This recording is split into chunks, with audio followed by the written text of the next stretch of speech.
It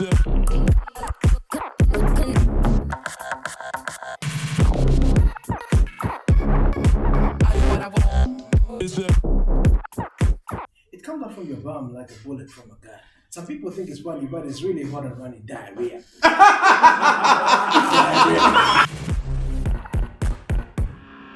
What's up, what it do, what it is? It's your boy Dref. Welcome to the Dref Unleashed podcast. It's your boy Beefus right here. How you doing, brother? I'm alright, man. I'm alright. I'm excited about this episode. We have a great interview about to happen right now. Yep. We have the great, the legendary Mag44. Mag44 drums in the building. Yo, what's up, you guys? How you guys doing? Good, man. How you doing? Why isn't B-Face on the name of the show? Is that a thing? So, long story. Okay. Initially, it was supposed to be a solo podcast. Yeah. I see. Yeah. Oh, then you guys had such a great chemistry. Yeah, that's the thing. That's the thing. That's put like a B in between Dref Unleashed. Dref Unleashed. That is all you need to do. We should do that. We should put a B on the E. Whatever that pronounces. Dref. Yeah, man. How you been though? I'm well. Yeah. Good to see you guys. This is amazing that you guys have put this together. Yeah. I recently started following the work and yeah. Thank you very much. We're honored. Yeah. Yes. So thanks for agreeing to come through as well.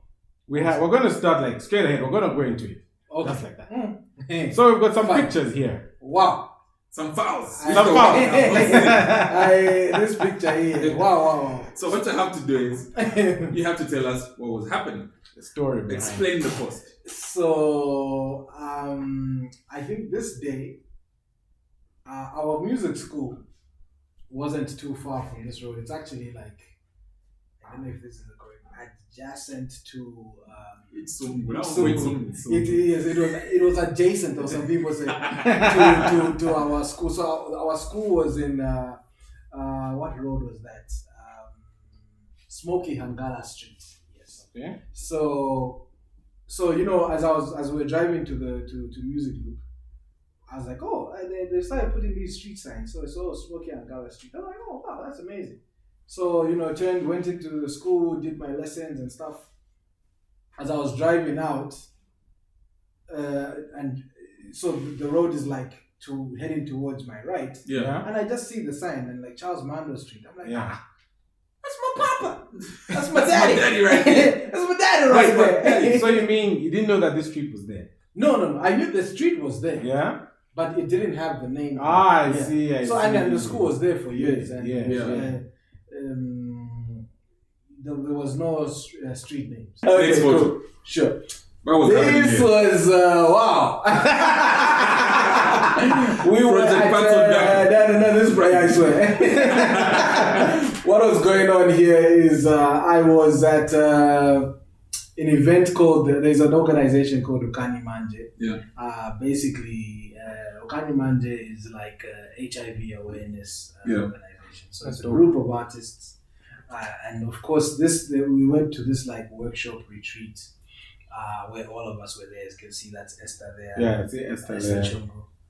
That's Chile Chevwalia. That's Mixtizo at the end. Mm. There was other artists. I remember there was Chef there. There was Abel. So was it just artists? It was just artists and some activists as well. Wow. Okay. Yeah. So it was interesting. We had some people give us testimony of the HIV.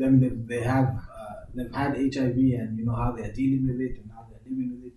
We saw couples who've got HIV and you know just how they're talking about how manage stigma and all these different things. So it was very, very powerful thing, especially that most of us in Zambia probably know at least one or two relatives that have HIV. Yeah. So it's such a great initiative, and we did an album, an Ukani Manje album. So we were also talking about how we're gonna release it, how we're gonna do the music videos and all that stuff. So this was just one of the exercises we were doing in between. That sounds dope. Yeah.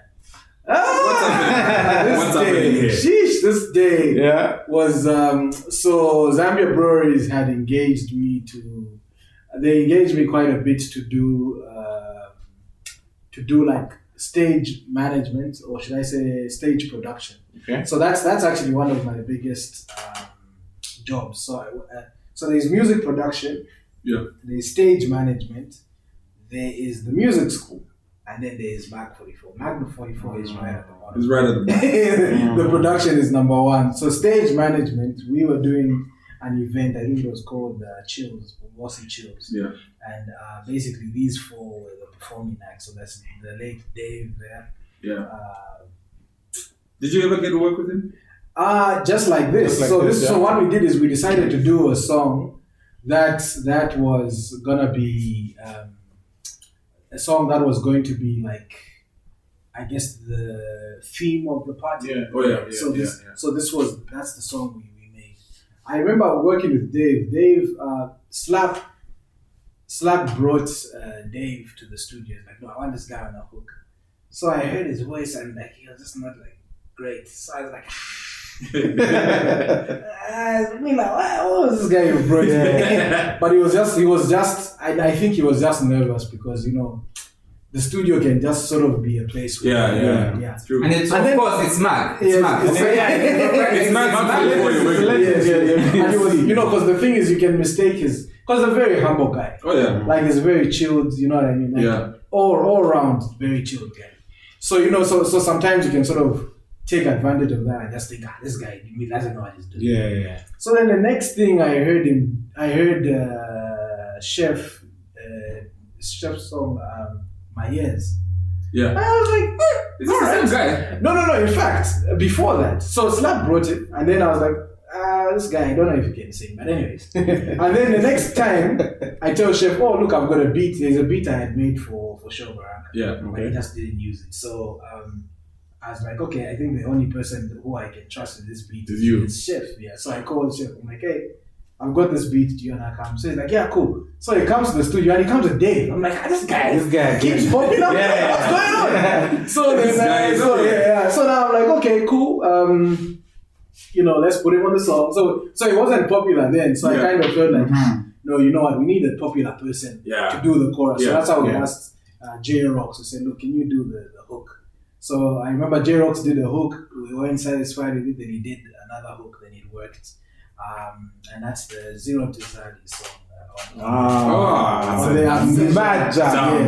Mad jam. Yeah. So then when that song was done, I forgot about it. The next thing I heard, My Ears. I was like, I like the guy in the chorus. Like, no, that's the guy you were saying the cancer. Yeah, so now from that moment, Dave, do you want to sing in there? That's the way life is. So you gotta be careful how you treat people. Yeah, that's real. That's cute. Yeah. And what's happening here? Which year is it? We were doing that. This is 1975. This is a birthday party. What are you guys getting? We need to check his NIC.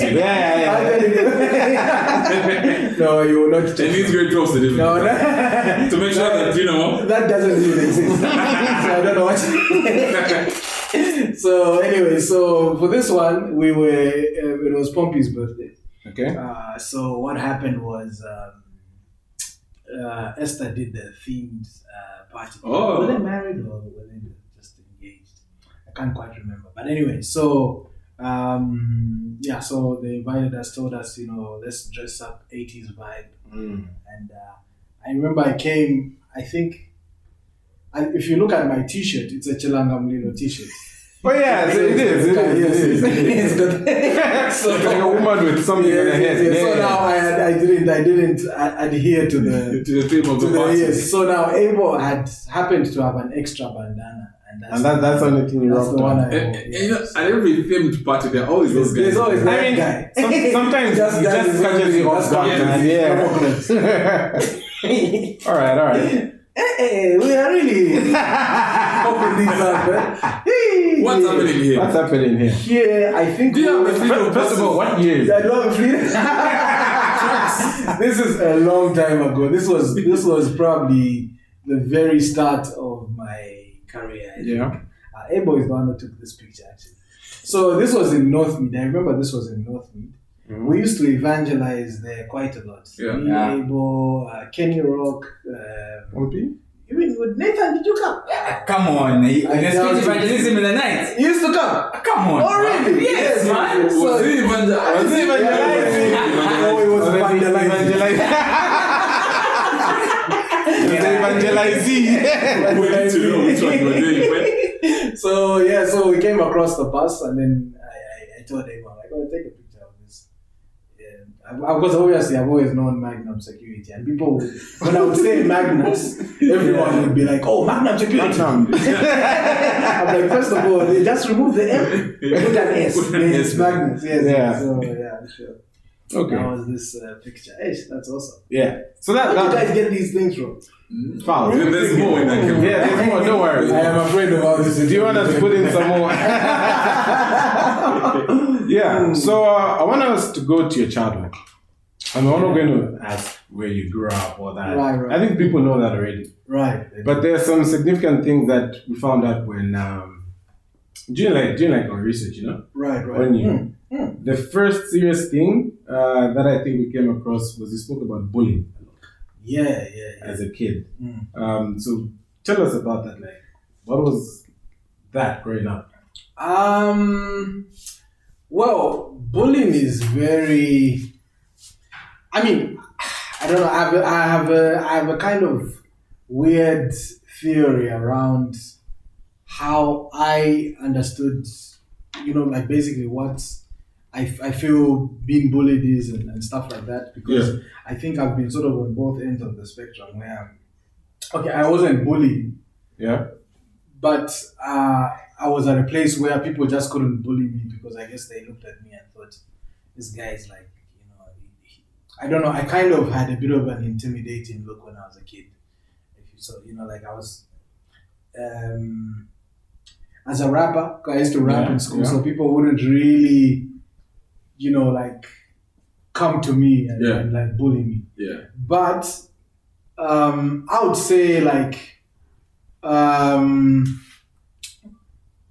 big aspect of like being bullied was when like being a foreigner. I think for me, when I lived in South Africa. I lived in South Africa when I was from grade 6 to like grade 9. That was in Randburg, right? That was in Randburg. Yes, that was in Randburg. Yeah. So, how do you know that, bro? I never talk about like So my mom went to do Bible school there, and so we lived there as a family, and so I went to a school called Randpark High, Randpark Primary, then Randpark High. So now the people there are very different from the people here, because Zambia were very friendly. We are very welcoming in one. Welcoming, very apologetic. If I like step on your toe, I'll be like, oh, sorry. Sorry about boss. Sorry. Sorry. It's a couple of stories, So, but then like there, like people are they're just rough. Sorry to say. Like, I don't know about now, but I mean, like back then, I remember I was walking on a walkway path. In Zambia, if you're walking on a walkway path and the two of you can't fit, one of you sort of give way. You give way to each other. You know what I mean? But like they are gonna like bump into each other and it will become a fight. Wow. Like it was just like that's like anything. Like beef was, and even just the fights would be very ugly. Wow. Because when I came back to Zambia, obviously, and when I would go to a club, fights wouldn't be like, if like, let's say people are drinking and the fight breaks out, the worst that will happen, the worst that will happen is like maybe you got hit with a bottle, or something. That's the worst. But there you can die. Like they will kill you. You know what I mean? Like your life will end. You know what I mean? Like people had guns and it was just like such a violent country. And I remember, so there was an area called, obviously, the most dangerous places were Hillbrow and still is. Yeah, still is. Yeah, so Hillbrow and even Soweto to some extent, especially. And the thing is, because obviously I'm dark skinned. So in South Africa, they will notice that, oh, this guy is not from here. You know what I mean? Because everyone is light skinned. Yeah. The only thing would be they would immediately think I'm Nigerian. Oh, So now there was that. I can only imagine how it is now because Nigerian music is big in South Africa. Yeah. So I guess I don't know how they are managing. I know there's still beef. There is still beef. Yeah. So it was very I was looked at like this foreigner, and I felt so uncomfortable. I was teased a lot because of my dark skin. Yeah. Teased a lot because of obviously I've got these really crazy teeth. And actually, You may not see. in one of your songs, there's a line that says, "He loves me with my flaws. Yes. I'm pretty dental when I flaw." Yes. Oh yes. I play dental when I floss. Yes. I do say that. So how did you come to a point where you begin to love yourself? Because I understand as a kid growing up, that can really get to you. In a different country as well. Yes, especially in the country. Your self-esteem and whatnot, your confidence and all that. So how did you grow past that? How did you overcome that? That one was, and you for me, it's still bother till now. Okay. You know what I mean? I always have to remind myself and say, hey, Magnus, your name means great. You're great. You're great. Yeah. But there are some times when because I really laugh out loud. I laugh. Yeah. But then there are moments when I'm with people I don't know, I'm like, they're gonna see the teeth situation. Let's keep that laugh going. And also, so it's I'm still very cautious about, but I kind of feel like here in Zambia, people haven't really looked at that and said, oh, this guy is too dark. It's too, maybe because a lot of us are dark, but I know a lot of us definitely don't have the teeth I have. But but the thing is no, people don't. And I remember leaving because I remember thinking in South Africa there was a lot of opportunity for me to the education was great there. Even when I would rap, everyone would be like, this guy. In school, I people were like, this guy could potentially be one of the dope ones, So it's but then I just never pushed myself to be try and expose myself to everyone because I had that complex to say, my skin is dark. So it was a barrier. It was a barrier. It was a huge barrier. So I remember, my mom was done with her education there, and she said, okay, cool, let's go back. She wanted me to stay on. I was gonna stay with family there. Yeah. But then I don't know, the first opportunity I got to come back to Zambia, I was just I'm going. Yeah. This country is just too. So that wasn't fueled by the bullet a lot. It was fueled. Yes. It wasn't entirely. Okay. It was just the toxicity. I think the toxicity was a bit much. It was a bit much, but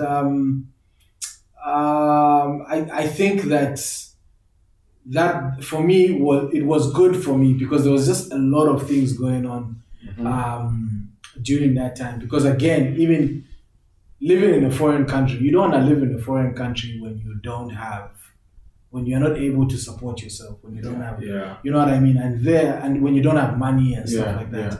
And for us, it was hard because my mom had invested in a business which she was hoping would work out and keep us there, get us a house and everything. But then that business really lost her a lot of money. So now we were basically squatting in people's houses, you know what I mean? And it was just kind of so now that really messed with my esteem. Now I'm thinking, I don't even have a place to stay. If something went down here, where would I go?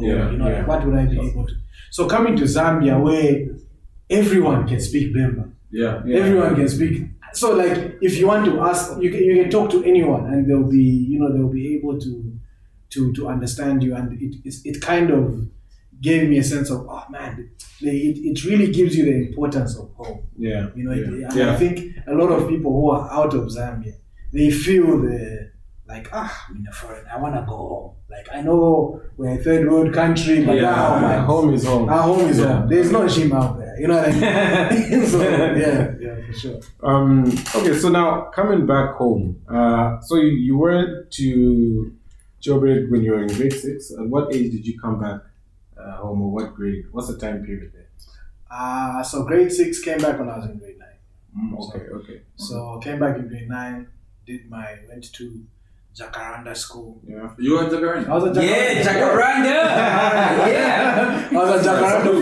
Okay, technically I wasn't there because I never attended any classes. I was out there trying to conquer the world and smoke. So they had to take me to Kafio Boys, which is boarding, so that I could focus on school because it was just I was too playful. Yeah. Okay. And speaking of the drugs, I know you've mentioned in the past that you were sort of addicted. To smoking. To smoking especially. Weed, cigarettes. So it was an addiction. So like, how did you overcome that? I went to a camp meeting.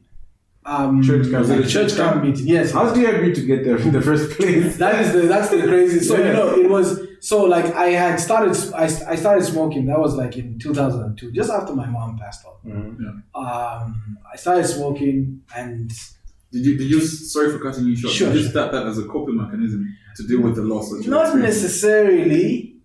I mean, I was always sort of interested in smoking. Okay. Because it just looked cool, Yeah, exactly. It was just like so cool. And also like in SA with the families, like everyone just so it was just country. So it was a huge smoking country. So when I came back, so it kind of just felt like a cool thing to do. Then it became a coping mechanism. Like after I just needed to smoke before I do anything, whether it's stressful, whether it's eating, it just became part of my daily routine. So I smoked from 2002, had like addicted to smoking for like another, 4 years basically, going into 5. And I remember midway through that thinking, man, I just want to stop. Like, I don't know, I feel like I'm too addicted to this, to cigarettes, like. So there wasn't any trigger that sparked that in you to stop. To think that maybe I'm too addicted. I mean, like, I don't know how true it is, but like, of course, you read on all your cigarette packs, smoking can cause cancer and whatnot. You know what I mean? And I remember my dad was a heavy smoker, so I kind of feel like that contributed to why he passed on. Because he passed on when he was really young. 39, you know what I mean? So those were sort of my triggers. Like, I wanna live and like achieve stuff. So when that was, so after that, but I just could never stop. Like I would talk to friends, pastors or whatever, and I would tell them, hey guys, this is the problem. And like, they pray for me. Today I feel liberated. Tomorrow it's back to the same thing. So I remember the night when Kunda, my older sister, said, look, there's this camp meeting at Praise Christian Center. I remember when she said it, the night before, I was at a club and it was heavy. You know what I mean? I smoked a pack of cigarettes. I did. There was weed, drinking. It was crazy. And then the next day, and I remember the whole time I'm drinking. I was even telling a friend of mine, who is now my business partner. I don't know if you want me to. This is not a story. Anyway, so I've got many businesses, so he's one of the business partners somewhere in there. We'll do our research. Our research is white. I remember telling. Let's continue. I remember telling him like, hey, bro, you know what, bro? We need to stop. And then we're like, this is rubbish. We need to stop. So then we get home, and then my sister. He went to his place, of course. And then my sister told me, look, there's this camp meeting. Do you want to go? So I was like, yeah, I want to go. I think I want to change my friends. I want to be in a different place. So I went to this camp meeting, and that's where it was a good arrangement because it was a week away from smoking and drinking. There was no place I could go to. It was far away. And it was at a boarding school called Dref Unleashed. So it was there was no Oh, and that time it was far from Now me. it's far, Car. yeah. I didn't have any. I didn't have a bicycle or anything. So like it's. So yeah. So did the after that week. I don't know. I just that, and then I think it was also just. I just said, Lord, like you know what? I'm committed to you. I want to live for you. I want to work for you. I want to just serve you. You know. And by the time that week passed, the week after, like the desire to smoke was just gone. And then, you know, like I was so shocked that I said, you know, let me just smoke. Yeah. To just check. This is just in the water. Yes. So that's how I did it, and I remember feeling like, this is not great. Yeah. And then I just stopped. Yeah, from that moment. So now it's been, but I will tell you this though, when I smell smoke, I do feel like activate something. That's a great smell. Yeah. So it's been years now. This is since 2006 till now. So this is like that's a long time. That's like almost 15 years. Yeah, that's a long time. Yeah. But I would suggest that anyone who's going through an addiction, just don't start it. Because you have to battle with it. You have to battle with it. Because now I still have to now. Oh, it smells good. I remind myself. Oh no, you stopped. Just relax. This is 15 years later. Yeah, you know what I mean? You don't do this anymore. Yes. You're a man of God. Okay, so I want us to jump to when you become a producer. Right. So at what point do you start to really break barriers in the music scene? So now this doesn't include like I knew you were studio hopping from different studios, right? TK studios, hoping to record and all that. Rough time. Oh man, walking long distances and all that. I'm telling you, we've done it all. Yeah, but when do you feel that you start to become the producer or the rapper that you are? I think it's interesting because right after I became a Christian, first thing I feel God tell me is that because I used to be a TV presenter. Okay. At movie TV. Yeah. I remember that show. Yes, it's all that rap battle. Oh my goodness, that was it. Sizzle. It was my segment on there because Sizzling Spits. I remember that. I remember that. Everyone was on that show. Even Slap was there. I remember seeing the Slap. I was in the crowd, by the way. You're in the crowd. Yes, Nathan was everywhere, man. You've been everywhere. Wow. So anyway, so that moment, God just told me, don't do the show anymore. What? Yeah. Just like that? Just like that. So I was like, okay. Yeah, kosa. So that just do like, God, if this is you. Yes. Let someone go. Yes. I didn't have a phone, so I wasn't going to say that. There are those times where you hear there are those times you hear God speak to you. Yes. Even not say. Yes. God is telling you, my brother, break up with that girl. Yes. Just give me one sign. Okay. If it's your word, you know what I mean? Oh man, yeah, so it's crazy. You heard that and you stopped. I stopped doing the show, and then I thought, so for me, my routine was church, home. Yeah. Just if I'm not at church, then I'm at home. So I remember my older sister decided to buy me a PC, and then one of my friends at church, I was actually the bishop's son. Bishop Edgar Ngambi's son, Daliso Ngambi, installed Fruity Loops onto my PC. Yeah. So I remember saying like, but what am I gonna do with this? But anyway, so one of the days, so I'm like trying to, because I had an idea of what making a beat entails.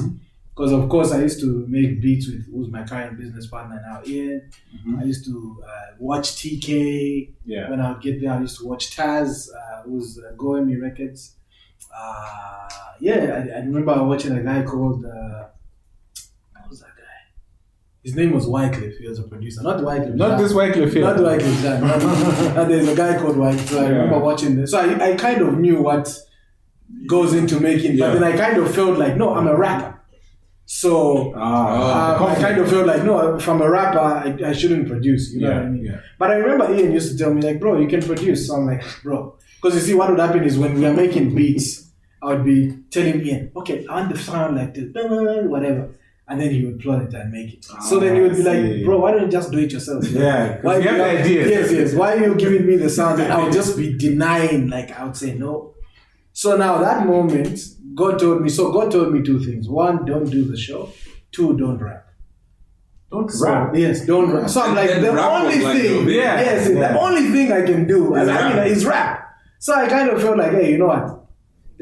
I won't do those things. Yeah. So during that time, now I discovered the Fruity Loops thing. So I made one beat, and then I was like, then I made another beat. Then I made another. Then I was just going like, I couldn't sleep. Yeah. I was just making beats, and I realized what? Like I can do this. This is actually something I'm good at. You know what I mean? Yeah. Like this is me, and yeah, man. Like from there on, Ian, I remember had gone to South Africa to do sound engineering. Mm-hmm. When he came back, I was like, bro, these are the beats I'm making. Yeah. And then he's like, what? You see, I told you. So from there, the first official artist we worked on was Tio. Before that, I had done like an EP with Critic and a few other people. I got to know Dope G. How can I? GA. Yes, GA, of course. I Yes. remember that. GA. That was actually a huge. Yes. Nah, it was. For me, that was like. That's where I was Even exercising. like for CHH, Zambian Christian hip hop community at that time. Yes. That was major. Yes. That was big. Yeah. It was, and that for me, that was always my learning ground, and of course that the GA community, like those are the people that helped me stay faithful to my walk with Christ, because it was like that. Those were like the alternative friends. From all the secular all your friends you had, yes, then they became so DNL, B Radical, Sid, all those different guys. Man, it's you were there. What's popping? yes. Nathan, you were there again. Of course, yes. With Nathan, Gio, like it You was used all to come like, to before, but I used to come to yes. What was Al-Nani? Theo, DJ was popping. DJ Traffic. Dropping names. Legends. Too much legendary stuff. So, like, but one thing I would like to know is this. Yes. You talked about this thing where you stopped rapping. Right. And then you focus on your production, and then you discovered your production was just as good as your rapping. Maybe. Right. I don't know, maybe even better. It's definitely better. Yeah. But then I understand you've watched Kanye West's documentary. Yes. I know you've watched it. Yeah. So now, there's it's like, of course you watch it. I saw your I love Twitter. it. Yeah. Oh, it's amazing. So now, there's this crossroads. Yeah. Kanye West was at, where many people told him, "Nah, you're a better producer than a rapper. Stick to producing." Yeah. Did you have that conflict within yourself?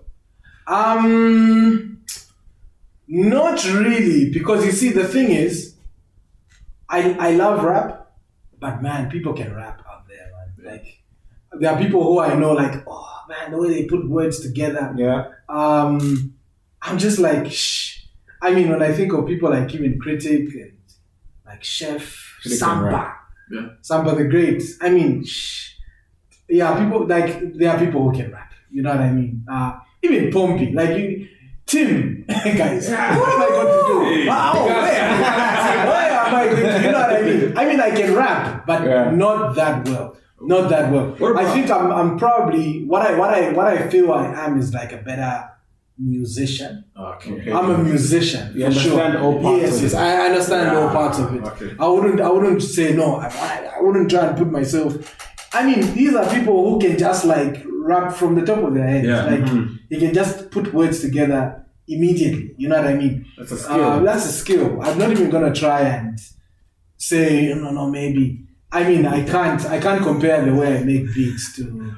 Quickly, what about the new school, the new wave? Yeah. Can you give me like 3 rappers you rate highly? New wave. I'll say this. Definitely Natasha Chansa. Yeah. Yes.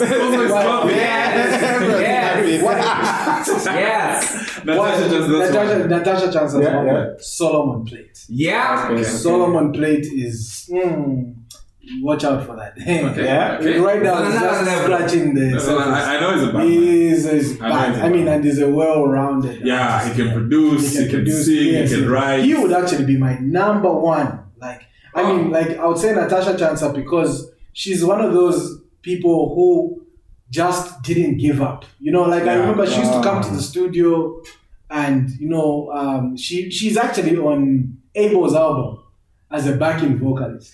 Oh, because she would just come to the studio. Which album is that? Love Unleashed. She's on a song called Anointed. I am anointed. Completely anointed. What? That one? dude. No way. Are you for real? Yeah. I had no idea. So like I was just about. like she's been about. She's been about. Yeah. this life. So now, Even man, sorry to cut you short. yeah. Natasha Chansa, before she discovered who she is now, Yes. she used to make beats. She used to make beats. She used to make beats. She used to try In fact, I used to tell her. What's this guy doing when the camera I'm is- also wondering. He's not supposed to be here. Yeah. We didn't get him in mind. Speak about that. She used to make. I remember looking at the beats and thinking, like, you'd probably be the first like female beat maker. Yeah. She was really good with it.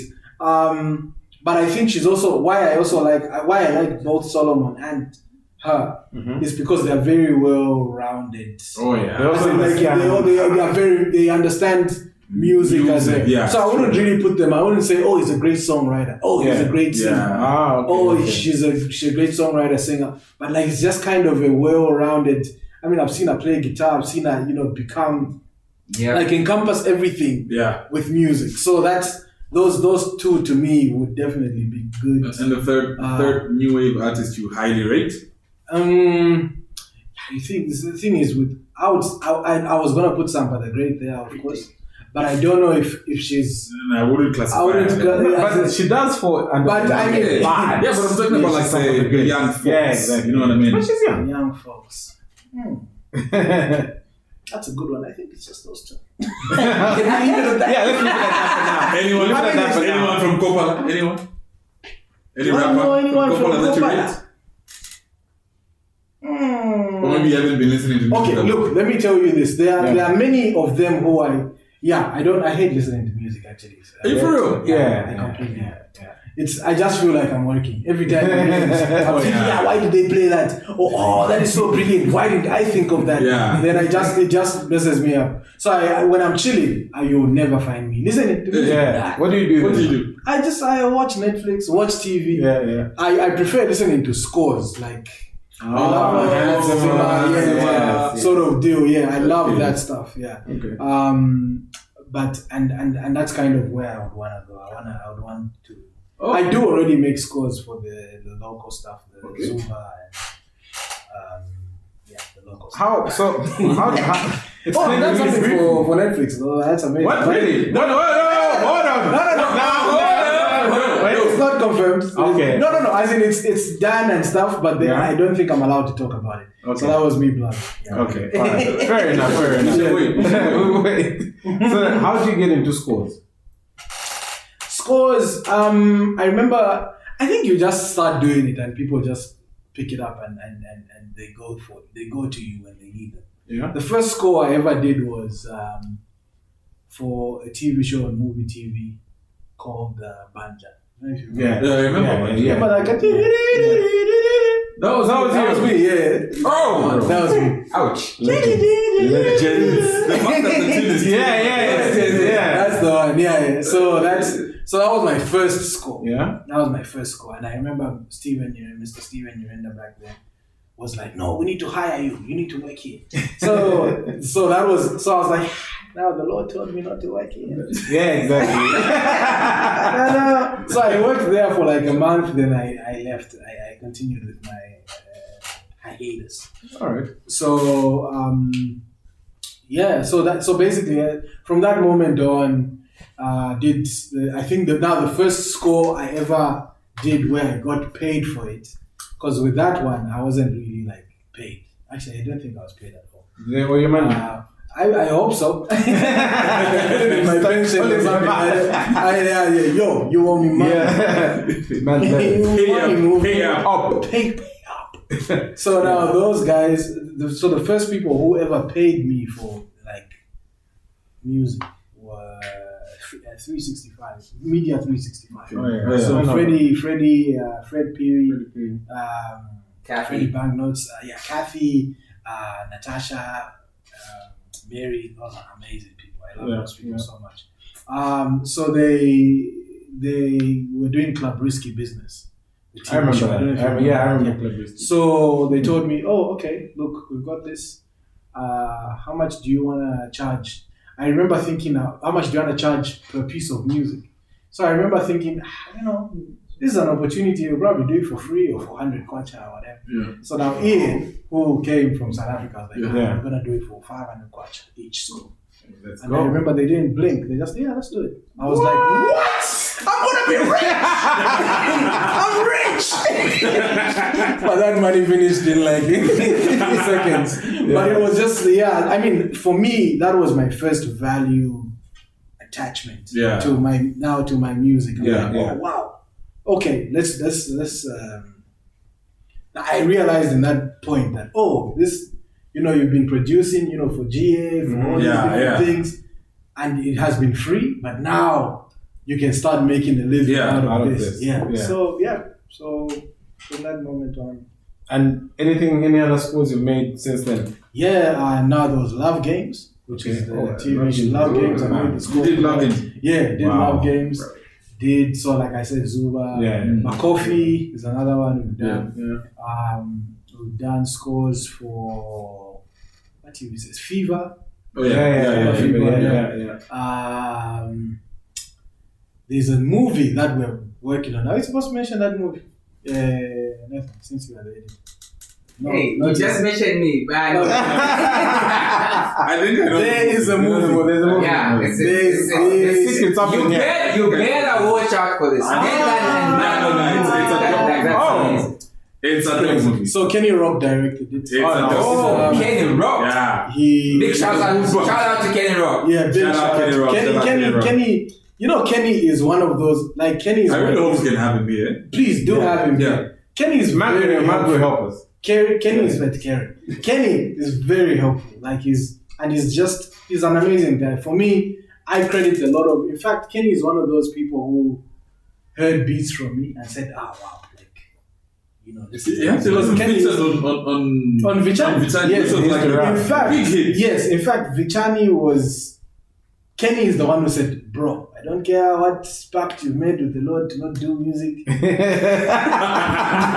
a song. Do a song, I'll shoot the music video for it.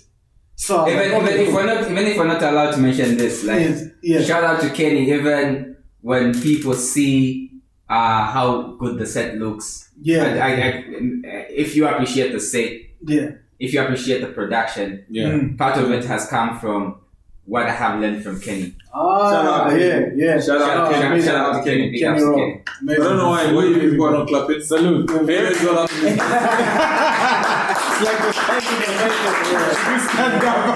Probably someone would be wondering who's Kenny, because he's never in the spotlight. Like he's always the guy who's in the background. We'll get him on. Very true. We'll get him on here. Very true, guys. So anyway, so he said, look, I'll shoot a music video for you, and that's how we did Vichani. And I remember, probably we were in uni the time we dropped that. First or second day. 2011 or 2012. Yeah, that was 2011. It was a banger. I was like, what? That was the time you guys used to come to the chapel. Oh, so many shows like that. Yes. With the vuvuzelas, what? Yes. Hey, it was crazy. It was a crazy time. Yeah, but that's okay. That's how far Borders was. So, when you were recording Buana with Pompey, the collabo album, you said that was kind of like the hardest time of your life. Yeah. What were you going through? I don't. It's nothing I'm ready to talk about yet. Okay. But it was just very, very hard because of, like I was at a place. I can talk more about my spiritual life. Okay. A lot of things sort of made me realize and say, okay, you know what, Lord, I think I'm tired of working for God. You know what I mean? Like I'm just tired of being. I'm just tired of working for God. You know, like I'm tired because like I feel like the church doesn't, because I remember the situation with the Ice Prince thing where Ice Prince came into Zambia and I was one of the opening acts. Yeah. And I remember after that, people bashed me for it. Yeah. People saying, are bashing. you can't do this. So culture was real. Yes, it was real. So like I remember that, and I would still get like when I would do an interview, people would still ask me, no, but why do you sing at secular events? Yeah. What? Why do you do what? So like I was just like, Lord, maybe I just shouldn't work for you, because I kind of feel like me working for you puts me in a place where I just can't be a person. You know what I mean? I can't make a living. Yeah. When someone's an accountant for Peter Stuyvesant, and a Christian, it's okay. It's okay. But if I did an ad for them, then it would be, oh no, you can't do that because you are a Christian. Yeah. And I'm like, bro, it's a job and all that. And I understand that I kind of feel like I was tired of the responsibility of being the one who, because I'm in the spotlight, I can't do anything wrong. You know what I mean? I can't do anything You have wrong. to be perfect. I have to be perfect. So I got tired of working for God, basically. And I remember doing that album was huge for me because, while I was going through my personal issues and while I was going through the whole process of deciding whether to work for God, like Pompey was challenging me to do songs like Condolola. So he sings this, and then that's a beautiful song. It's a beautiful song. When he sang the chorus, I was like, bro. So when he sang the chorus, he sang and we recorded it. I'm like, okay, I now record the verses. So he's like, no, bro, you are going to record the verse. I'm like, bro, I don't feel like God is Condolola. I don't know what I'm going to talk about. So like, no, just think deep within yourself. Yeah. You know what I mean? So it was moments like that when I could have been very sad about where I am in life. Yeah, at that particular time. But like working with Pompey just kind of made me think and say, there's a lot of goodness in all of this. Yeah. And I remember after we recorded the album, we said, okay, bro, let's go to Livingston and chill. Mm-hmm. And then when we went there, we met a pastor friend of ours, Pastor Wesley, and there's a scripture he shared with me, where the story of Mary and Martha is. So he talks about how Martha was upset with Jesus, like, no, why are you letting Mary sit at your feet? When she should be here working. Yeah, working. Working, preparing. Yes, and then Jesus basically said, in fact, this is the better place to be. Yeah. Like you are troubled with care. And for me, that changed everything, because now I realized, oh my goodness, all along, God was more interested in being in a relationship with me than me working for him. Than what you are doing. That just changed, because I think God is like, Magnus, like, I can reach out to the people myself. Yeah, I don't need you. I don't need you. I just love you. Who are you? I just love you. I love you. I don't love you because you are talented. I don't love you because like there is a contribution you are going to make. Yes, I just love you for existing. Mm-hmm. You know what I mean? Yeah. Kind of like, when you just love a child, like they don't do anything for you. They don't help you wake, but you just love the child, and that's the love. And if a parent can love a child like that, how much more can God love us?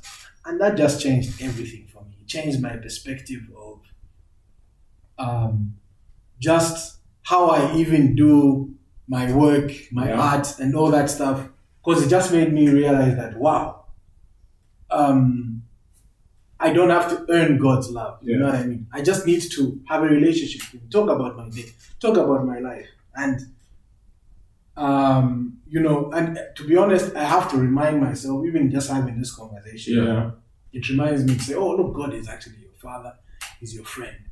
And sometimes you can be in this place of, you're ministering to people and you're thinking, okay, I need to be a certain way, but it doesn't matter to God. It's not, and that's why I feel the Bible talks a lot about people's achievements and also their flaws. It makes sure to capture both. And even at the end, God says, you are a man after my own heart. You know what I mean? And that's the I feel like that's what we need to realize as a people.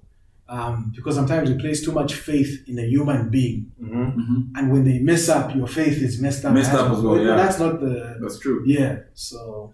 Yeah. All right, and I feel some church in here. I feel some church in here. there's something I want to touch on. I want to take you back to this. So you mentioned, rather, I've heard you say, so this is back in your childhood. Right. So your dad had passed on already. Right, yeah. You came back to Zambia and then your mom fell ill. Right. And she sadly passed on. Yeah. And like, how did that hurt you? And what were your thoughts around that? Like, what was life basically? I mean, it was hard because obviously now we don't have parents.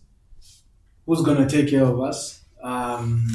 We don't have because, like I said, my mom like basically sold the last property we had to try and do this business to sort of enable us to earn more. Yeah. So now we didn't have that as well. So it was just like we had nothing. You know what I mean? So it was kind of. I think I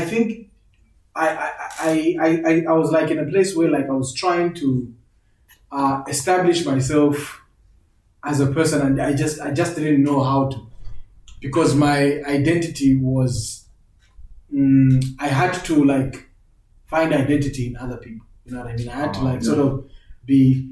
So I'll give you a scenario, right? So like because we had no home, so and my sister was just trying to her best to take care of us. Yeah. So we had to live in different homes, which was already the case even when my mom was alive. Yeah. Because of the situation of the property. Yeah. So we're living in these different homes, and now I'm trying to like. The thing is, when you're living in someone's home, there is a culture that they have in their house. Yeah. So now I can't go there with my culture. If, let's say, for an example, I like to wake up in the morning and play loud music. Yeah. I can't do that. That's not the culture in the house. That's not the culture in the house. You know what I mean? Or maybe if I want to stuff my plate with food. So much. They'll be like, you know what I mean? Yeah. So it's like I have to I have to adapt and sort of pretty much people please. I have to please those people in order for them to say, okay, you can stay on with us. You know what I mean? Yeah. So I think the biggest trauma with that for me was moving in these different homes, having to switch cultures because I can't from one house to another. I have to be a different person. Yes, I have to. So it's like that kind of like took away from me. Yeah. And even now I have to deal with like, I have to always tell myself, I have to consciously remind myself to be myself. You know what I mean? Because I shouldn't adapt because of where I am. Yeah. You lost yourself a bit. Yes. You know what I mean? So it's like I feel like that was my biggest sort of like pain of growing up. Yeah. Sure. Okay. And I mean, I kind of think that people who are going through that right now. Right. So like, how would you reach out to them if anybody? Anybody who's experiencing grief, they've lost someone that they love dearly and whatnot. Yeah. What would you say to encourage them? Man, it's hard. It's hard. I know right now, one of at the school, someone who's very important to us, who basically keeps the school together, lost her mom, and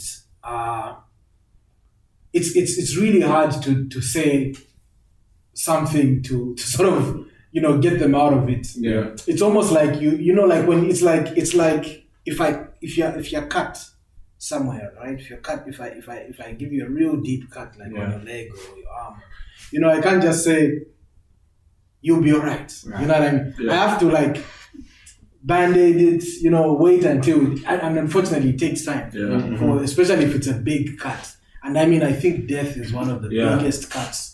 True. A human being can, So, I mean, for me, what I would just say, a huge scripture that has lived with me all this time is Proverbs 3 verse 5, which just says, trust in the Lord with all your heart.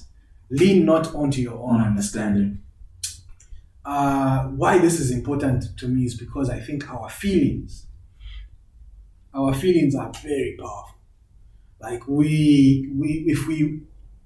you can feel so much that something is right, even when it's wrong, it can become right because you've sort of given that feeling power. Yeah. You know what I mean? Yeah. So like you need to the killing the flesh thing, like it's so deep. Yeah. Because like if you put your feelings aside, and I know it's a hard thing to say, and especially with the way our world is very depressive. Yeah, now, it is. There's just so many things that make you. Social media has really distorted how someone should feel about something, and I think like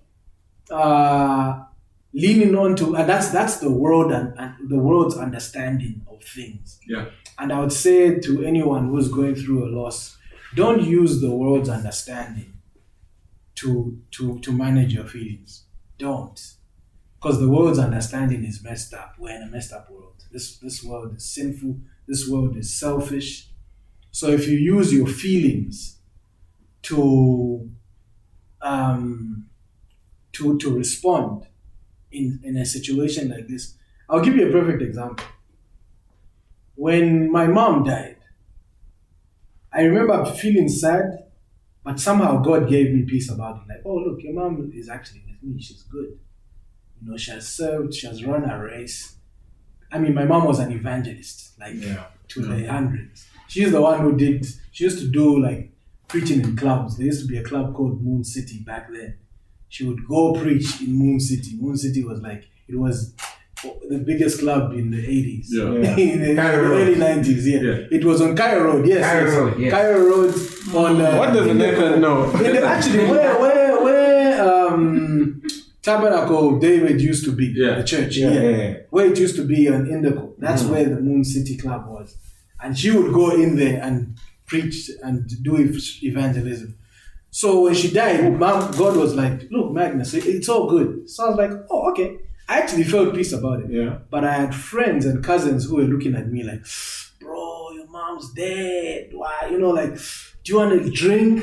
How are you coping? So now I'm starting to think, okay, maybe I'm really not dealing with the situation. Let me deal with it. Yeah. And that's how now I started drinking. In your own ways. Yes. Yeah. And instantly, those people changed. The way the world. Yes, the world made me feel. They made me feel like, I need to cope with this. But I had coped already. You know what I mean? Mm-hmm. And sometimes, and the thing is, they wouldn't have known that God already dealt with with me about it. Yeah. So like that's why I just don't trust my feelings. They are very unrealistic. Say, you know what I mean? So, and they are good. Your feelings are good. Not to say, because your feelings can help protect you or identify that there is a problem. There's a problem somewhere that has to be fixed. But you don't have to respond to how you feel. Yeah. You can say, okay, this is how I feel, but what's the reality of the situation? Right. How do I deal with this in a way that makes sense, in a way that shows that I'm trusting God with all my heart and not depending on my understanding and on my feelings. So that for me has been a huge, that scripture has been huge for me, and it always comes as a reminder. But in all my ways, acknowledge God and He will direct my path. Oh, that's the question. Nah, thank you. You've more than more than answered. That's a problem. Too much Coca-Cola. So let's jump to now. How do you meet Sampa the Great? Wait, before we talk about Sampa, just one last thing. Just one last thing. But she's amazing. Sheesh. Yeah, before we talk about Sampa, there's this thing you used to do called Truth Tuesday. I don't know if you're planning on starting to do it again. I don't know. I am thinking about it for sure. Nah, you should. We're going to do Truth Friday. Truth Friday. Oh man, yeah. In one of your Truth Tuesday episodes, you take to social media and you share something that's personal or some truth about you or something like that. Yes. Those ones you shared about how you at times, I hope I'll quote you correctly. Sure. If I want, please correct me. Sure. How you would feel jealous of the success that Poppy and Ebochungu were getting when they were blowing up and whatnot. True. So like, how did you deal with that? Because I understand it's something that I think everyone almost faces. For sure. You find that maybe you and your friends within your circle, your friends are getting jobs, they're getting cars, they're getting married. Right. But you're like, it's not happening for me. It happened for them, but you're like, yes, it should be happening to me as well. Sure. So how do you fight that? You how know, do you overcome that? For me, I think the biggest thing, you know, we talked about the feelings thing, so that's definitely something that needs to be dealt with. But I think also it's a path thing, you know, knowing what your bottom line is. Your path is completely different from the next person's path. Yeah. No matter what. But like, Your paths are very different. how do you come to that realization? And these are the people you're with every single day. I think. Look, the thing is, you have to. Sorry, excuse me. No, It's worries. Coca-Cola gas. I don't know why I did this. There are some people who are watching this and they're like, "Why are you drinking Coca-Cola? Why? It's so delicious." Anyway, so it's a thing of where I still deal with it today. I'm not saying like there are still moments when I see someone achieve a certain success. Yeah. Maybe that even I would have liked to achieve, and then I'm like, but why didn't that happen to me? But I did the same thing. Yeah. And the result was different. You know what I mean? Yeah. And I kind of, so that does happen. But then you just need to, I think it's a you just have to I don't think you ever get to that place. Yeah. I don't know. I don't think you ever get to that place where you are just totally cool with people being successful and they're leaving you behind. I don't think, it's a constant fight. It's a constant fight. It's a daily fight. Yes. It's like how you wake up every day and you die to the flesh. And you Exactly. I think for me, what has helped and what keeps helping me is I am trying to learn and ask God to teach me how to be content. Yes. With what I have, with what He's given me, with what He's blessed me with. Because 5 years ago, I didn't have the things I have now. Sure. There are many other people who don't have the things that God has blessed me with. Right. So, one, I should be content with what I have. Yeah. And two, at the same time, I should not settle. Because there's this thing, you become complacent. You know what I mean? So, depending on your dream, of course. It's like a balance. Exactly my point. So, you learn how to be content and not settle at the same time. It's a daily thing. True. Sampa the Great. Yeah. That's how do you guys? Someone I'm the most jealous about. Who wouldn't be? No, just joking. I mean, you see, I kind of feel like Sampa's one of those people who just makes you feel like her success is yours. Yeah. And I don't know. She's an amazing person. I mean, I was just when we were talking, I was looking on social. I'm like, wait a minute, you're going on tour with Billie Eilish? What? Bro. What? That's huge. That is just. I mean, I was just like, it's the reach. Should have been me. No, but you know, like I'm so proud of her success and like, you know, and just how she's. I mean, you know what? I don't know what's up with like my country. Like sometimes, with regards to support, I just kind of feel like, guys, like I don't know anyone who's representing Zambia to that level. You know what I mean? I can say maybe like Pats on Dhaka or something. I don't know, but like maybe. But like, you know, the thing is, she has the Zambian flag on stage every single time. Yeah. So like, I mean, like, what more do you want? Like, what level of patriotism do you want? Some people, if you tell them to wear Zambian colors, no, it just looks cheesy. You know, like, so like, it kind of makes me feel, it saddens me a bit sometimes when I look at the amount of support.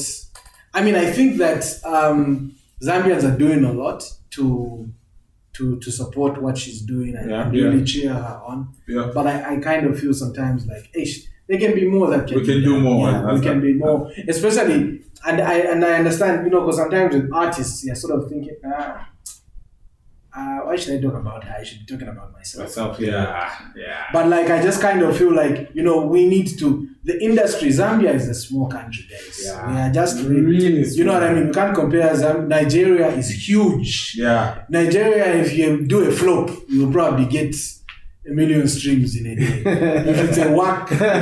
Yeah. You know what I mean? But because they've got the people to do that. I think Do you feel like it's also just not only the fans and Zambians that are not doing enough to support Sampa the Great, but also Zambian artists I actually think the fans are doing quite well. Okay. But I kind of feel like the artists. the people in the leadership, you know what I mean? Yeah. I feel like they can do more. I think like they can do more to sort of highlight what she's doing. Yeah. I get you. because it's crazy. How does Billie Eilish say that? And us, we've never. You know what I mean? Yeah, exactly. It's like, come on, guys. Like, let's.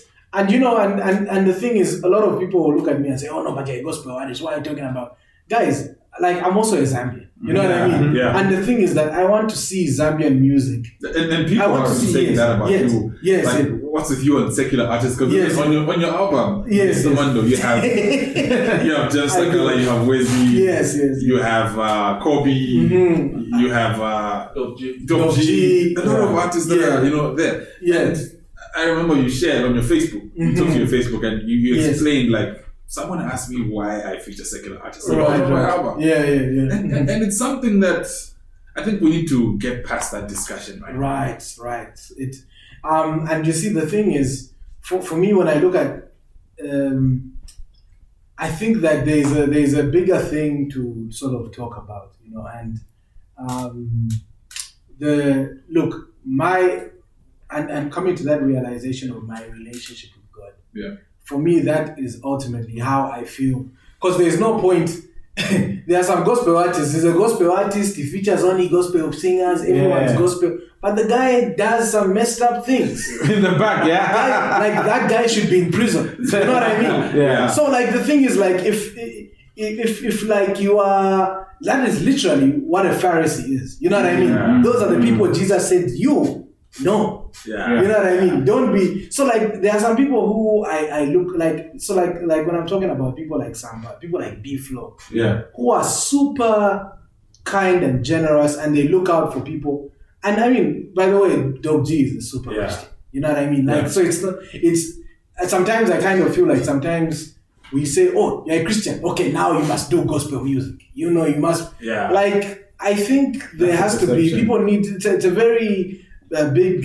In fact, when I remember when Israel became a Christian, I told him, bro, don't do gospel music, please. You told him that? Yeah, I said no. You told him that? I told him no. What? I said, look, bro, you are going. What? I told him that. I don't know if you remember. The bashing that you're going to get after this. I know. No, because you. It is me. Yeah, I'm the one who said that. Look, because it's my bad. Israel is probably one of the most Christian people I know right now. You know what I mean? Very and the thing is, I told him that I would rather you are a Christian who talks about Christ and lives Christ than sings about him and doesn't live. Yes. You know what I mean? So I love when Israel does a concert, secular people are gonna go there. Yeah. They have all this, but bro, when he's done with that concert, he talks about Jesus. He talks about his relationship with God. He leaves people saying, okay, look, we're having fun and whatnot, but guys, don't forget that Jesus died on the cross for you. Jesus loves you. I think that is more effective. Because the thing is, if I do a concert, only Christians are going to come. You know what I mean? So I said, look, I don't want to put you in that box to say, look, you can only Christians you should glorify God for sure. But you don't have to do gospel music because you want people, because now that you're a Christian, you need to, you are meant to reach out to people, and what people know about you, let them come for that, and you use that as an opportunity to reach out to people. Hearing you saying that sounds like you've seen a lot of things in these circles. I've seen. We might need to do another episode. So we're running out of time, but Sampa the Great album. Yeah. We just need to touch on that a little bit. You are executive producer of Sampa the Great. Oh wow. Yeah. Now, when I saw that track list, bro, I was blown away. Fam? I was showing this guy. We were blown away. Put that in post. Denzel Curry is there. Oh man. Joey Badass is there. Bro. Big bro. Angelique is there. Angelique, Bro. Yeah. It doesn't get bigger than that. It's the thing is she's very humble. Yeah. You know what I mean? Because even like I remember during the making of the album, she would get all these different like messages and calls. You know, there was one I remember she was chatting with who's that guy? Sway, you know. Oh my God. She's just chatting with Sway like as if she's chatting with Washkul. I'm just talking to Sway about why? Are you talking about the same Sway? Sway. He said, he loved my performance. So I'm like, oh, okay, that's cool. That's massive. You know, and she's in the studio. Yeah, she's in this. We're recording her album, and you know, the thing is, so like, and sometimes I'll just mention names. Me, I'm chatting this way. Yeah. You guys do rap. Who are you? Of course. I know Sway, man. Yeah. There's no space for you and Sway in my phone.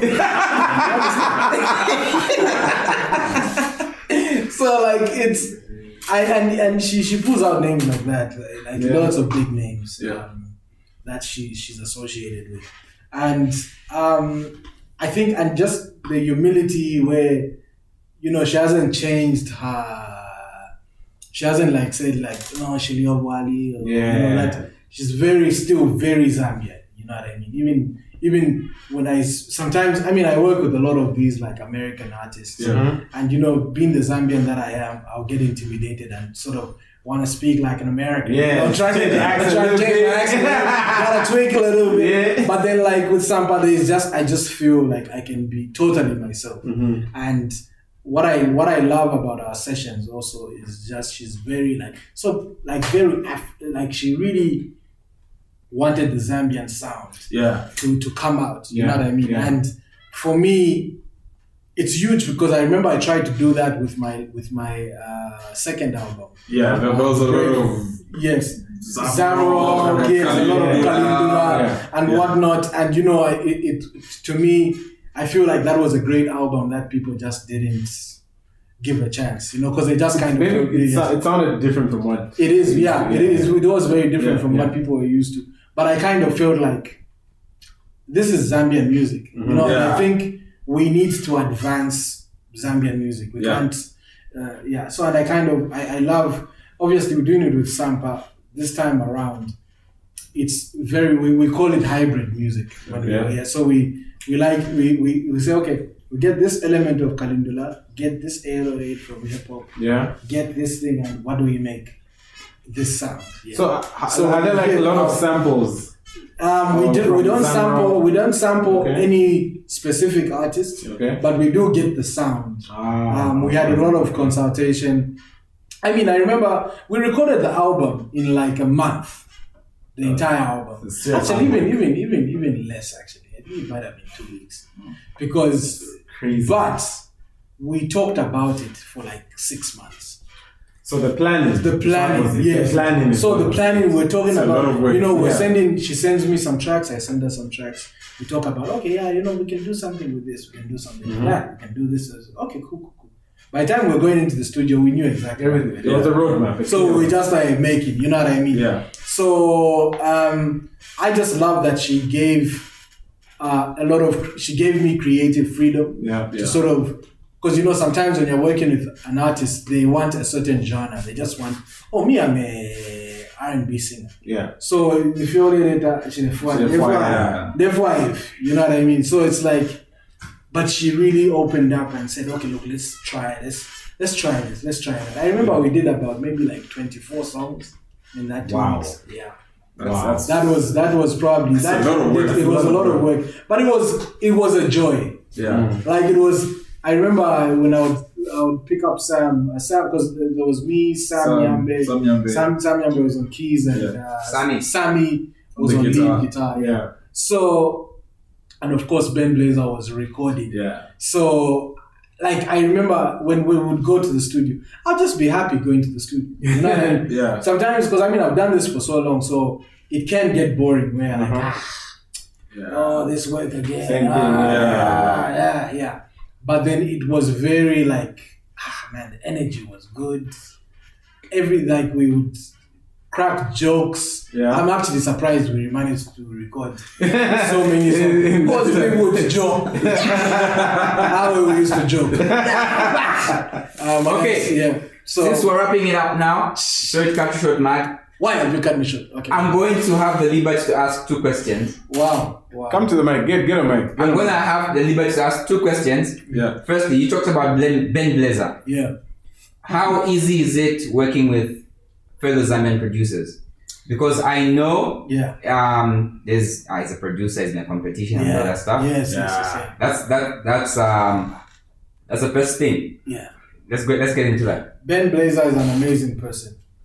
Because Ben Blazer knows his lane. You know what I mean? Yeah. He knows. It's the thing of Ben Blazer was one of the first people who came and told me that, hey, young man, you are bad news. Yeah. You are good. I remember when I did Tio's stuff. Yeah. That's when it's like, hey, bro, you know. And ever since then, he's been one of the... Yes, finally. Actually, that's the song. Man, you that's the song. Yeah. That is the song so he came and said, hey, bro, no, I love your stuff. So I was like, okay, cool. Ben Blazer. Yeah. You know what I mean? Ben Blazer. Yeah. I heard that song, not so long ago, this week. Yeah. Bro. Bro. Yeah. It sounds even better than some of the jams that are dropping now. That's relevant. Like facts. Wow. Facts. Wow. Okay, moving on. So, second question. Who are the 3 artists that you wish you haven't worked with yet, and you would want to work with or wish to work with? 3 artists. Are they Zambian or the world? The world. Not your. Yeah, but one has to be Zambian. One has to be Zambian. Okay, cool. If all Zambian, no problem. Man, that's such a tough question. I don't really think about working with artists. Yeah. Because I don't know. I guess maybe that's a tough question. But I know. There's a number of people.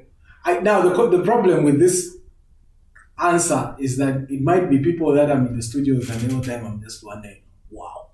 Yeah. So like, Let's mean, for sure, there's Hans Zimmer. Of course. Him, of course. Him, I don't even know what I'm going to help him with. but I would want to be like there when he's creating. Mm-hmm. Yeah. There's a guy called. The thing is, I don't know if people even know these people because they're not like. Hans Zimmer is quite famous. Yeah, he could be the most famous. Yeah. Do you guys know Labyrinth? Yes. Woo! Labyrinth! Yes. He is an artist. Yeah. That gives me a headache just thinking. That guy. And then there's another guy called. You see, so here it's a problem because I'm answering. I don't know if I would contribute in those studio sessions. I think it would just be like me, just like wilding out. So I don't know, but I would want to see maybe. So like definitely Timbaland. Yeah. Timbaland for sure. Joe Belly, and I know I've mentioned more than 3. John Belly. I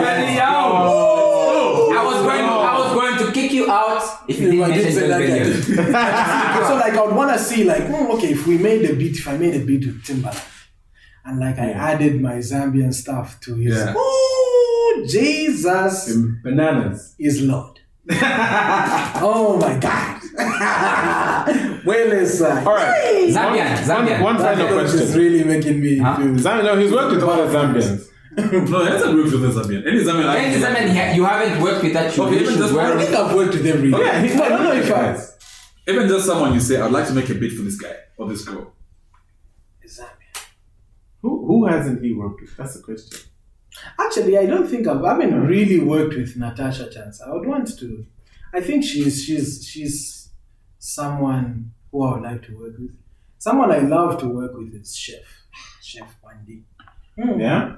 Our Chef Different Wendy. Get both of them on a song. Oh! Get both of them on a song. If this song is done, it started on the podcast. It started here. Get both of them on a song. Yeah. That'll be Yeah, no, but I mean, because Chef, and he's chilled, humble, very. and then there are people who I just like I like working with Slap D because Slap is one of those guys. I remember sometimes I would make beats for GA, and they would be like, it's just a beat, and I play that beat for Slap, and then he's like, boy! His energy, like the way he appreciates the beat, it just makes me feel like, I'm the guy. Let's do it, bro. And then, I mean, some of the biggest songs. I remember, I think For Shize is one of them. Yeah, For Shize, that was you, so some of those, there are some beats that are on his album. And there was even a Karoma that time that's like, he stole your beats. It wasn't. He is Magnus' cousin. He is my cousin. The cousins are even the ones who steal. That's Kanye. No. That was just it was an honest mistake, I think. Yeah. Because I used to go make beats at Taz's studio. Yeah. So I mean, and for the longest time I accused Taz of stealing the beat, but I think it was an honest mistake, especially being the person being at the level I'm at now, right? Although I have to be very mindful to sort of credit everyone, and I think I've learned this a lot from Sampa. But I remember, being in the studio, I would go at Taz's studio and make beats, because he had monitor speakers. I just had the computer, laptops, with those Genesis, genius speakers. Those are the speakers I had. So I would play them and go and listen to them at Taz's joint. So I left some beats there, and so Taz was late for a session, and I wasn't there, and Slap had a session there. So he was listening through to beats like in the piece. Then he heard that beat, he immediately started recording on it, and he told Taz, boy, I don't care if this beat has been sold to anyone, I love this beat. So then Taz was like, okay, well, I mean, it's Mag's beats, Mag's family, so So when it came out, now that beat was to MT God Bless. That's what that beat was for. Wow. So when that happened, so it became a whole issue, and these guys paid me for that beat. Wow. But like it wasn't. I honestly feel because Taz is a good guy, so I know that it was just a thing of where like Mag comes, he's like he's part of it. So it's like it's cool, and sometimes I can see how that can happen even with me. Because even on this Mag44 album, there are 3 beats on there, which I produced as well, but Solomon did huge roles on those beats. So now I remember when Mag44 had recorded the songs, he had put 44 drums on all the beats. So I was like, no, they are not. It's not just me. Not just me alone. So that's how Solomon. Yes. So that's how Solomon put his tags on there as well. But the thing is, if let's say for an example, because if let's say for an example, Mag44 had done the song and just released them like that, then Solomon would have been like, this So it just so happened that he brought them first to the studio. So those things can happen, and you have to just be careful with crediting people. Sampa makes sure everyone is credited. Everyone. If you're breathing in the room, breath. You know what I mean? So that is something I really appreciate. Cool. Nobody else has a question, right? Let's wrap it up. This is the final question. So, last question. Having gone through your whole life, what advice would you give to anybody on anything that you think they should take forward, or if anybody watches this in the future, what's the one thing you want to tell them? One thing I want to tell you is that there's a purpose for you. There's a reason for you. You're not a mistake. It didn't just happen because 2 people met and made a child. Birds and the bees. It wasn't just. I know it can seem very scientific, like people are born, people die, and all that. Yeah. But you are not a mistake. You have a purpose, and I believe that everyone has the same purpose, and that purpose is to be loved by God. And the thing is that we all want to be loved. We all want to be loved in some way or shape or form. We do all this work, we do all this stuff so people can love us. Yeah. But there's three things. Well, I don't know if it's 2 or 3 things, but like no one can love you enough to feel whole. You can't even love yourself enough to feel whole. You can't. The only one who can love you enough and complete you is God. Jesus loves you, died on the cross for you. His love is it's more than enough. It's more than enough. And until you realize that, you battle with different things and you go into different fights, cancel different people. Yeah. Go into, like, you fight for freedoms that you think will bring you fulfillment, but they will never. You know what I mean? I've seen great people who've done everything and still think, what's the point? Yeah. And just, end their lives or whatever. You know what I mean? But I'll tell you this, only God can complete us to that level. And that's my honest belief. And I won't lie to you, I forget it sometimes. And I try to look for completion in other things. I try to look for it in my beats. I try to look for it in other people and different things. But at the end of the day, I don't find that completeness, that relief that I find from God, that I find from knowing that Jesus loves me. And Jesus loves you too. So, just find your purpose in Him and in nothing else. Yeah. So I think that would be. Thank you so much. Yeah. Mr. Mag44, thank you for having Mr. Mando. Mr. Mando. It's been a pleasure. Thank you for having me. Thank you for the Coca-Cola. Yeah. You're welcome. I know I've talked a lot. I do talk a lot. Yeah. I've been told. We enjoyed it. We enjoyed it. No, we did. Yeah, all right. And you face anything else? Nah, we're out. We're out. Boom. Peace. Since we're out, Magnus, since we're out, can you drop us either a freestyle? No, don't cut us. Can you drop us a freestyle or a beatbox? Let's go. Wackest rhyme has come out of my mind. Let's go. I don't know if I want to. We want to hear. We're out. Don't Sorry, worry. rhyme when I was a kid. It comes out from your bum like a bullet from a gun. Some people think it's funny, but it's really hot and running diarrhea.